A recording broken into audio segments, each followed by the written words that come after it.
Yani ukiangalia hata kwa mfano walichocheza jana, ukicheza kwa upande wa Azam, unaona hawajapeleka watoto watupu, kwa sababu hata waliopata nafasi kwenye ambao ni vijana kwenye timu ya Azam wanatumika pia kwenye ligi kuu. Kwa hiyo ni kocha ambaye Ibenge anapenda kutumia vijana, ametengeneza hiyo falsafa ambayo inafanya kazi ndani ya timu yake. Kwa hiyo hakuna ambaye amepeleka kikosi ile butu kabisa, unasema hawa wachezaji 5, 6, 7 hawamo kabisa kwenye timu. Hapana, wengi unakuta bado ni wale ambao wanapata nafasi hadi kwenye ligi wapo kwenye hizo timu. Kwa hiyo tunatarajia tuone kitu kizuri, kwa sababu pia Azam kwenye michuano ambayo wanashiriki Zanzibar, washakutana na mara kadhaa, wanapokutana na Yanga au Simba kwenye michuano, huwa inakuaga mechi, yani huwa inakuwa mechi kweli, mechi inavutia kuitazama. Kwa hiyo hata hii Dar es Salaam Derby naitarajia pia kuwa mechi ya kiushindani, kwa sababu cha kwanza Azam FC kwenye ligi kuu hana cha kupata. Yani uhalisia unaonesha kabisa kwamba hana cha kupata kwenye ligi kuu. Kwa hiyo lazima hii michuano mingine aitolee macho kuhakikisha kwamba msimu hauishi kapa. Kwa hiyo ili iwe hivyo ni lazima kwenye hizi mechi aoneshe kitu. Ukiangalia nature vikosi walivyo navyo sio vikosi vya lele mama. Ukiangalia nature ya michuano sasa hivi imeanzia robo finali. Kwa kama imeanzia robo finali, maana yake wanakwenda kucheza mechi ya nusu finali, hapo umeshaiona. Kwa anahesabu sana, baada ya mechi hii nina mechi moja tu kombe ninalo mezani. Kwa hiyo lazima hii mechi itakuwa ni mechi nzuri. Lakini Yanga alishatangaza nia yake toka mwanzo kwamba anataka kilichojirudia msimu uliopita kirudie tena, cha kwamba michuano wanaoshiriki yote abebe. Kwa hiyo lazima atataka pia kucheza katika mchezo ambao hauwezi kuwa wenye kikosi cha 3 au cha pili huko. Lazima atashusha wachezaji wake wacheze hii mechi na wafanye vizuri. Kwa hiyo sitarajii kuona mechi ya mchekea. Natarajia kuona mechi ya ushindani, na ukweli ile dabi inawezekana ikaonekana kule dabi pia. Wangapi wa kuchungwa kwa timu zote mbili? Takuja kutueleza pia udhaifu wakati anatuambia wa kuchungwa, ndio kutuambia udhaifu wa timu zote mbili kwenye eneo la mashambulizi, lakini pia eneo la ulinzi la timu hizi mbili. Swali ambalo Zawadi Mauya angekuwepo angecheka sana kwa sababu yeye hakutajwa, lakini kila mechi na watu wake ambao wanapewa nafasi kubwa ya kutazamwa kama wachezaji adimu. Wa kwanza ni Faisal Salum Abdullah. Feitoto ni kwa sababu ya ufungaji wake kwa siku za hivi karibuni umekuwa bora sana dhidi ya Yanga Afrika. Ni mechi chache sana ambazo wamekutana na Yanga na hajafanikiwa kuleta madhara, either kufunga, kuassist ama kuhusika kwenye setup ya goli kwa namna moja ama nyingine. Faisal Salum Abdullah Feitoto anapaswa kuwa mchezaji ambaye atatazamiwa kufanya makubwa zaidi.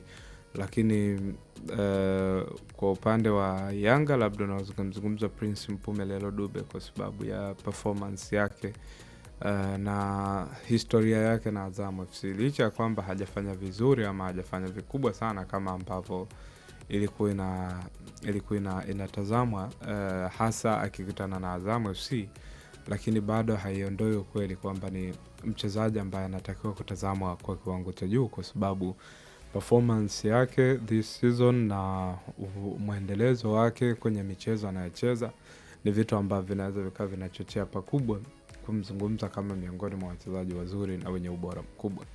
Lakini pia Alan Okello kwa upande wa Young Africans yupo kwenye kiwango bora sana kwa hivi sasa.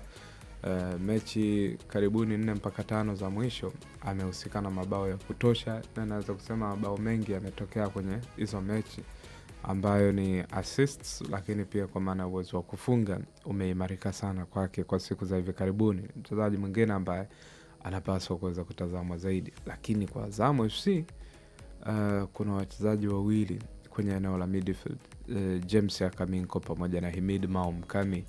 Uchezaji wao na performance yao msimu huu, maelewano yao ni baadhi ya vitu ambavyo vinaipa comfort zone Azam FC. Kila wakati wanapokuwa uwanjani hutumii dakika nyingi kuweza kugundua ubora wao na nafasi yao ya kuendelea compete kwa kiwango cha juu. Binafsi nafurahia sana nikiwaona Himid pamoja na James Akaminko wanacheza pamoja, kwa sababu kila kitu wanachokifanya wanajaribu kudeliver to the best na to the maximum kama ambavyo inapaswa kuweza kufanyika. Lakini sehemu nyingine ambayo naweza nikaongeza kwa Yanga ni eneo la pembeni ama maeneo ya pembeni. Kuna Paco Mzuzwa, kuna Maxim pia Israel Mwenda na Mohamed Hussein Zimbwe wamekuwa ni performance breaker kwa Yanga, unaweza kusema hivyo. Wamekuwa wanatengeneza hatari nyingi sana ambazo zinaelekea upande wa pili. Kwa hiyo maeneo hayo ukiyachukua kwa ujumla na ukachanganya na Azam FC, yanaweza kukupa taswira ya wapi ambapo anaweza pakawa bora. Lakini Azam FC kuna mambo mawili kwenye kitu kimoja. Kuna Florent Ibenge mwenye faida na Florent Ibenge ambaye ana mashaka pia. Florent Ibenge amekuwa bora sana akicheza hizi mechi kubwa sana tu, lakini changamoto yake imekuwa ni substitutions zake anazifanya, wakati mwingine zinaifanya mechi kuwa ngumu. Mechi dhidi ya Yanga ile dakika za mwisho ilikuwa inaenda kubaya. Nafikiri hata ule mzozo wa penalti, sio penalti, ulitokea kwenye dakika zile. Hata ile kamati ilivyokaa ya uendeshaji na usimamizi wa ligi, moja kati ya adhabu alizotoa kwa waamuzi ilikuwa ni kushindwa kutafsiri tukio la Prince Mpumelelo Dube. Lakini Florent Ibenge kwenye mechi dhidi ya Simba akaja kaitupa mechi kwenye kipindi cha pili pia. Mechi ya kipindi cha pili ya Azam FC ilikuwa inaharibika wazi wazi, na kama zingeendelea dakika 5 mpaka 10 zaidi, pengine tungeweza kuona kitu cha tofauti, kwa sababu as the time goes on ndivyo graph ya Azam FC ilikuwa inashuka kwa spidi kubwa. Kwa hiyo kitendo cha kuendelea kushusha performance haiwezi ku-underrate kwamba walikuwa kwenye mazingira magumu, ama haiwezi kuondoa ukweli kwamba walikuwa kwenye mazingira magumu kwenye mchezo ule. Na Ibenge kama ata manage mchezo kwa dakika zote 90, anaweza kawa na advantage nzuri tu ya kuweza compete kwa kiwango cha juu. Sawa sawa. Upande dakika zimesalia 10, tuwakumbushe fedha. Upande wa pili wanasubiri fedha. Na zinatoka 50-50. Upete na Peter mngewachangamsha kidogo, mwakumbushe jinsi gani ya kushiriki, lakini pia kuingia kwenye jackpot ya usiku wa leo. Mgao wa mshua. Hivi ulisha mara yako ya kwanza kushika hela nyingi, yani ile ya kwanza ambayo ilikuwa ni nyingi kwa shilingi ngapi? Ya mara ya kwanza ni kwamba ya kwako, sio kwamba umeambiwa nenda dukani, ya kwako binafsi. Sikumbuki exactly kabisa, yani ile kwamba nimepambana mwenyewe na sikumbuki vizuri, kwa sababu kuna hela kama ziliingia mfululizo. So sikumbuki exactly kiasi kilikuwa, lakini nakumbuka ilikuwa ni hela nzuri tu. Sasa kuna mtu leo inawezekana hii milioni 1 atakayoshinda leo itakuwa ndio pesa yake ya kwanza kupambania mwenyewe. Ya kwake inakuwa ndio kubwa ya kwanza. Na inawezekana sasa ili uweze kuipambania hiyo hela yako na utimize malengo yako na ndoto zako, piga kwenye ile menyu yako ya malipo. Utaenda kwa wengine ni nambari 4, wengine ni nambari 5. Kuna lipa bili, lakini pia kuna wengine lipa kwa. Basi kwenye hiyo lipa kwa, nenda kwenye nambari ya kampuni ambayo ni 321111. Ukiweka 321111 utakuwa umejiwekea nafasi nzuri sana ya kushinda, na utadaiwa kumbukumbu namba ambayo ni 333. Na kwa wale wenye keyboard ambazo zina namba ama zimekuanguka, basi gusa neno bongo. Ukiandika hivyo utakuwa umejiwekea nafasi nzuri tu ya kushinda pesa humu ndani. Ukishaweka neno bongo, kiasi cha pesa ni shilingi 1000 weka, alafu nenda kabonyeze namba ya siri unaoijua wewe ya kwako, alafu bonyeza 1 ya kuthibitisha. Kumbuka haushindi hizi 50-50 tu za dakika 30 ambazo tunakwenda kutoka dakika 8 zijazo. Pia unaingia kwenye jackpot ya hiyo milioni 1 kwa watu 25 ambao zinatoka usiku wa leo kwenye Heartbeat pale. Umegundua kama Lutengano tangu Arsenal ifungwe kuna namna hayupo sawa? Kiukweli. Lutengano tuangalie namna ya kumsaidia. Kama hapo ameshindwa kukubaliana na hiyo hali. Yani kuna ameshindwa kumove on. Yani kuna tuangalie namna. Anakuwa shaky alikuwa na matumaini makubwa kama msimu wa kwao wanachukua kombe Arsenal. Kwa sasa hii hali anayoiona sasa hivi, unajua bora Chelsea baada ya kuchukua kombe la dunia lile la vilabu, baada ya hapo tukawa tueleweki kwa mapema, tulishajijua tu tupo. Hamkuwahi kudhani kama mtacheza mechi 5 kwa clean sheet ya striker bana. Haya, hapa YouTube pia wapo wasikilizaji wetu. Juma Semindu anasema Azam amejiletea wenyewe kwa wananchi. Habibati amerudi rasmi baada ya kupotea kwa muda mrefu. Amerudi na jina lake au amerudi mwenyewe tu? Sasa ndo anasema Irene mshtue basi upete hapo mwambie. Ndio niliuliza. Amerudi na jina lake analolipenda sana. Kivipi nitaelewa? Jina lake la mtu anayempenda. Amerudi nalo. Amerudi nalo. Nisikilize alichosema. Irene mshutue basi upete hapo, mwambie nimemisi mimi. Haya. Hivi unaweza kummisi mtu ambaye hujawahi kukutana naye, hauna time naye, hakuna moments zote nawe. Basi uendelee na stories za baula asubuhi, hizo stories ni za uongo. Wanajuana. Sawa, sasa uliniuliza swali kwenye eneo la udhaifu. Unajua umevaa nguo ya kichungaji. Hauna namna la kujitetea. Umevaa nguo ya mama mchungaji lakini mambo yako. Eneo la udhaifu kwenye hizi timu mbili. Mimi sitaki mtu ajitetee hapa ndani. Muda ni mchache sana. Mambo ni mengi. Sawa. Shedi yupo lakini. Sawa, tutaona. Kwenye eneo la Pete, hii vita yenu itaisha lini nyinyi? Mshakuwa Arabu wa Pemba sasa nyinyi. Issue ya upande wa udhaifu kwa hivi vilabu, tukianza upande wa Azam FC.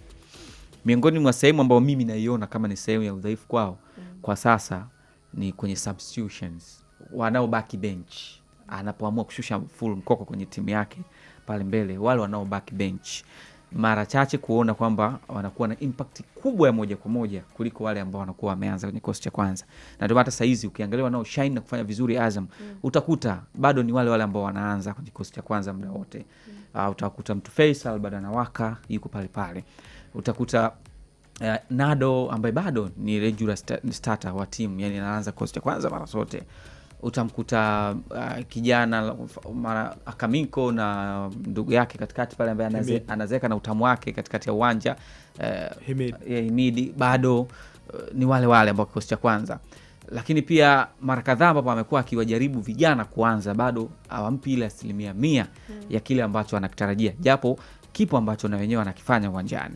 Hata pale safu yake ya ushambuliaji mara nyingi imeshakuwa haiko stable 100% kwa Azam FC. Mara kadhaa alikuwepo Kitambala ndio anaonekana na shine, lakini sasa hivi kuna muda mara nyingi alipata majeraha. Kuna kipindi fulani hapa akawa bado hali vizuri. Saadun akapata majeraha na kuna kipindi karudi, lakini pia bado, yani kuna ile namna ambayo hauoni ule upana wa kikosi ikitokea mpango wake wa kwanza umebanwa.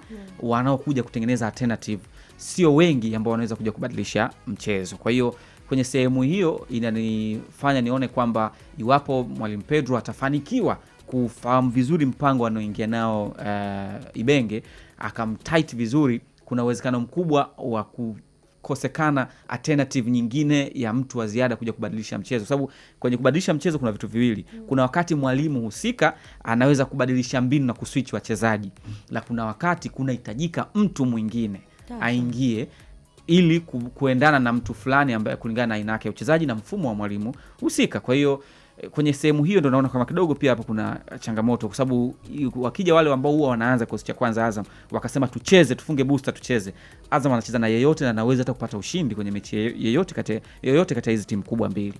Lakini kwa upande wa Young Africans sasa hapa katikati mwalimu alikuwa anapata tabu kufungua timu ambazo zinaamua kufunga booster, kuzuia, zinaamua kutulia ni kupaki basi.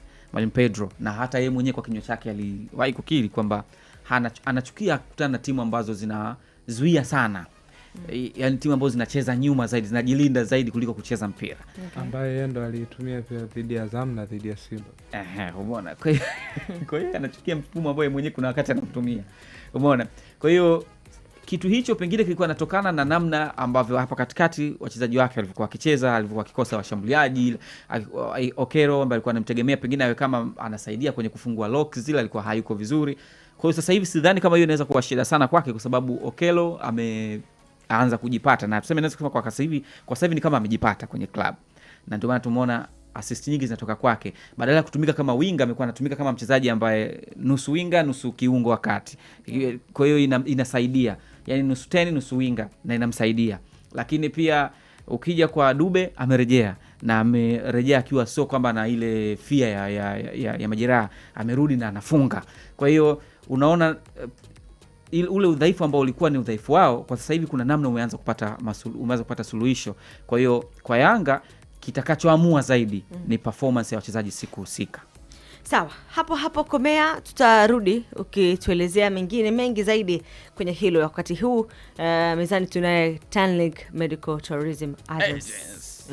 Hawa bwana ni mabingwa kweli kweli wa uandaaji wa kambi kubwa za matibabu kushirikiana na wataalam kutoka sehemu mbalimbali, na hivi sasa wapo na kambi ya matibabu ya kibingwa chini ya madaktari kutoka Marekani na Tanzania. Hawa ni Aga Khan. Sasa Tanlink Medical Tourism Agency kwa kushirikiana na hospitali ya Aga Khan iliyopo jijini Arusha na Mwanza na The Heart Medical Group kutoka California nchini Marekani wanakuletea huduma ya uchunguzi na matibabu ya kibingwa na bobezi kwa magonjwa ya moyo. Moyo si mnaufahamu ndugu zangu? Ndio, na ndio injini kubwa hiyo. Yeye ikiacha kufanya kazi, moyo ukisimama hapo. Shughuli nyingine nyingi zimesimama hapo. Sio nyingi, zote zimesimama. Zote. Kwa sababu hakuna kinachoweza kusafirishwa tena mwilini mwako. Sasa hapa kwenye moyo ndo shughuli zote za damu zinazungukia hapo. Hapo sasa kuna watu wamepata maradhi ya kuziba kwa mishipa ya damu ya moyo. Tupe kwa Kiingereza upete. Coronary arteries. Sawa, valve za moyo kushindwa kufanya kazi vizuri. Translator. Ile kambi irudi tena ile. Ile kambi ya masuala ya afya ya uzazi kwa wanawake. Upete alikuwa anaitendea haki sana. Alikuwa anaipenda? Alikuwa anaipenda sana. Utawajua tu na nili. Huenda anajiandaa kuwa na familia ambayo yeye anajua vitu vingi. Adanganyiki. Hai. Matundu kwenye moyo mnayafahamu. Akamwangalia yule kule hosti. Nani? Yani alikuwa anaangalia mimi, nikamwambia mwangalie hosti. Lakini pia tatizo la shinikizo la damu, ile tatizo kubwa sana ambalo limekuwa likiwakumba watu wengi. Na unapokuja kwenye magonjwa yasiyo ya kuambukiza, hii chuma iko pale hivi juu. Tatizo la moyo kushindwa kufanya kazi vizuri. Wengi wanaita heart failure. Sawa. Tatizo la moyo kutanuka na magonjwa ya mishipa mengineyo ya damu. Hapa pia hapo kuna magonjwa ya kichwa. Kichwa hawajasahaulika pia. Maumivu ya kichwa, ubongo, likiwemo tatizo la uvimbe katika ubongo. Lakini mnafahamu kichwa kinaungana na mwili. Ambapo huku kuna spinal cord. Yes. Uti wa mgongo. Sasa mgongo unapeleka mawasiliano. Kukiwa na tatizo la maumivu ya mgongo ambayo hayaelezeki. Ushaikuwa na maumivu ambayo hayaelezeki. Yaani huwezi kumwambia mtu kwamba naumwa hivi akakuelewa kwamba unachokipitia. Unaumwa lakini hujui usemeje, kama ya issue ya urejeo wa performance ya baadhi ya wachezaji na ambao hawakuwepo hapa katikati, na hali yao pia haikuwa nzuri sana. 48 kwa Azam kwa sababu ya issue ya ile issue ambayo nilizungumza mwanzoni, ya udhaifu wa issue ya kwenye switching, kwenye kufanya mabadiliko ya kubadilika kulingana na mabadiliko ya mpinzani. Kama wachezaji kadhaa tu watakuwa hawako vizuri, maana yake kuna uwezekano mkubwa wa kushindikana kuja kutafuta alternative au mbadala wa kuamudu wa Yanga ambao wanaonekana wao pia. Hata ukiangalia aina kikosi, sijui Azam wapo wachezaji kadhaa sijawaona hata kwa bench kwenye hizo mechi mbili. Lakini Yanga kuanzia Baka, Jigi Jara tena ambaye tulimtabiria kama pengine angepumzika kwa ajili ya mechi za ligi ambazo zina shughuli, anacheza. Ukiangalia paka pale mbele Dube yupo, kina Okelo wote wapo, yani ni kama vile wao wako full mkoko zaidi. Sawa. Upete mechi itaenda mapenati. Unaona harufu ya penalty. Penalty huko. Na sana kwenye 90 itakuwa 0-0. Na hata kama ingekuwa inaamuliwa kwa dakika 90, sioni kama kuna ushindi wa zaidi ya goli moja. Sioni hicho kitu. Sawa. Sana naiona 0-0 mapenati huko. Kwenye mapenati ndo kila mtu atajua watu wake aliokuwa nao. Hivi Azam amesha kumtoa Yanga au Simba mmoja hapo kwa penalty? Yes. Walimtoa Yanga. Mtoa Yanga. Tuta. Tena Zanzibar. Ndio hiyo sasa michuano ya kule kuna hiyo possibility. Na hiyo mwaka 2015 Azam FC alimtoa Yanga kwenye robo finali ya Kagame. Penalty za Kelvin Yondan alikosa. Nafikiri ndio ilikuwa hiyo tu. Alikosa Kelvin Yondan penalty ya kwanza, Aishi Manula alicheza. Azam akaenda kushinda ubingwa dhidi ya Gor Mahia ya Michael Olunga. Huku ya Zanzibar ilikuwa Yasin Mustafa. Ndio alikosa. Kapaisha ndefu kabisa. Alikuwa alipaisha yeye, kuna wachezaji wawili walipaisha mikwaju ya penalty. Lakini pia Mudathir alikosa kwa Azam FC. Sawa. Na tukitoka hapo visiwani Zanzibar tunaendelea kusalia pale pale. Tunatoka tu labda Bububu tunahamia sehemu nyingine labda Kariakoo na kadhalika. Sasa pale pale visiwani Zanzibar michuano itaendelea tena leo ambapo zinasokwa timu nyingine mbili ili kukamilisha timu 4 zitakazo kwenda kucheza nusu finali. Mchezo wa mapema, Singida Black Stars watakuwa uwanjani saa 10 wakicheza dhidi ya Mlandege, wakati Simba akicheza saa 2 usiku dhidi ya Mafunzo. Kocha wa Mafunzo ambaye anacheza dhidi ya Simba Sport yuko hapa na anatuambia namna ambavyo wamejiandaa kwenye mchezo huo. Kwanza tuanze na mchezo wa Singida na Mlandege. Mlandege amekuwa na jina kubwa, ame-maintain status yake kwa muda mrefu pale visiwani Zanzibar. Mchezo huu unauona kiufundi utakuwa ni mchezo wa aina gani kutokana na hali ambayo pia wanapitia Singida hivi sasa, kata na bomoa ambazo wako nazo? Ni mchezo mzuri sana na mgumu kwa sababu una sura ya kisasi ndani yake. Singida hawajasahau walivyofungwa na Mlandege kwenye fainali ya mwaka 2023 ya Mapinduzi, ambapo walipoteza bao 2-1 licha ya goli la Francis Kazadi Kasengu kuwa lingeleta matumaini makubwa, lakini haikutosha wao kuweza kusonga. Lakini Mlandege ndio timu ambayo imekuwa ikizisumbua timu nyingi zaidi za Tanzania bara kwenye michuano ya Mapinduzi. Lakini pia Mlandege ndio timu ambayo imetengeneza wachezaji wengi sana wazuri wenye kiwango bora. Abdallah Said Lanso anakutana na timu yake ya zamani ambaye ndo alikuwa captain, sasa hivi yupo na Singida.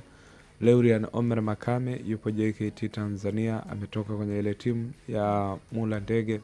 Lakini kuna Selemani Yusuf Haji Jusa, yeye ndo mchezaji mkongwe zaidi kwenye timu ya Mlandege ambaye amesalia, ambaye alikuwa sehemu muhimu ya kampeni ya ubingwa mara 2 mfululizo wa michuano ile ya Mapinduzi. Kwa hiyo wanaenda Singida wana mechi kweli dhidi ya Mlandege, lakini changamoto ambayo naweza nikaiona pia kwa Mula ni kupoteza wachezaji wengi ambao wangeweza kuchallenge kwa kiwango cha juu. Kadri siku zinavyozidi kwenda, timu nyingi za bara zinawatazama Mula kama ndio timu ya kwenda kuchukua wachezaji wengi wazuri. Wao JKU pamoja na KM wamekuwa ni waathirika sana wa timu hizi za Tanzania bara ambazo zinaingiza mkono kwenye michuano ile ya Mapinduzi pamoja na ligi ya Zanzibar kwa ujumla. Kwa hiyo excuse anaweza kuwa nayo ni kwamba wamepoteza kundi kubwa la wachezaji. Hata kwenye dirisha dogo tu pia kuna baadhi ya wachezaji waliondoka. Performance yao as a team si aina ya timu ambayo inakupa stress sana kuhusiana na performance na muendelezo wao. Unakumbuka walimfunga Simba hawa jamaa kwenye moja kati ya michezo yao ile ya Mapinduzi. Lakini pia walichukua ubingwa mbele ya Simba, Yanga na Azam kwenye michuano hiyo ya Mapinduzi.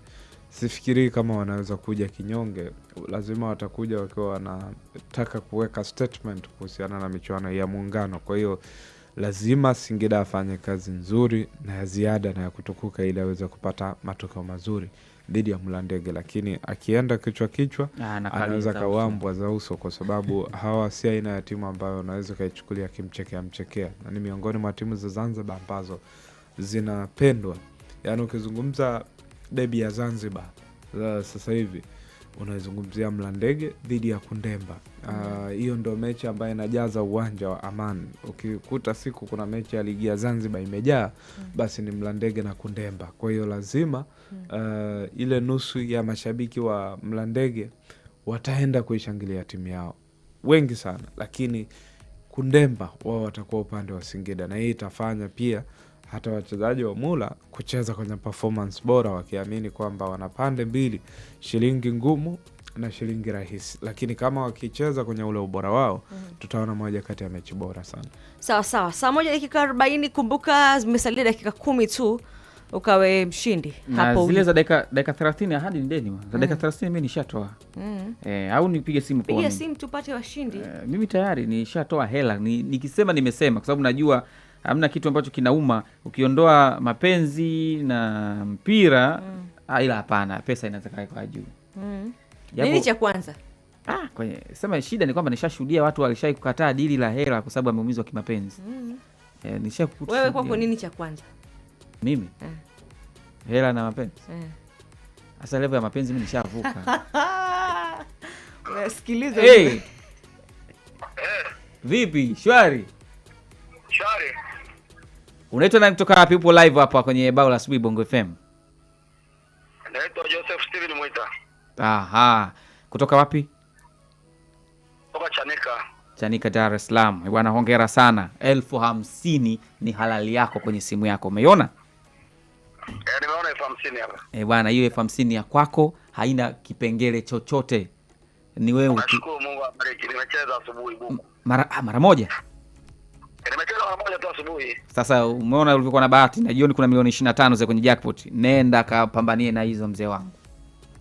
Hamna shida, nashukuru nimepata hela supu na nimesimama kwenye jungu la supu sasa hivi.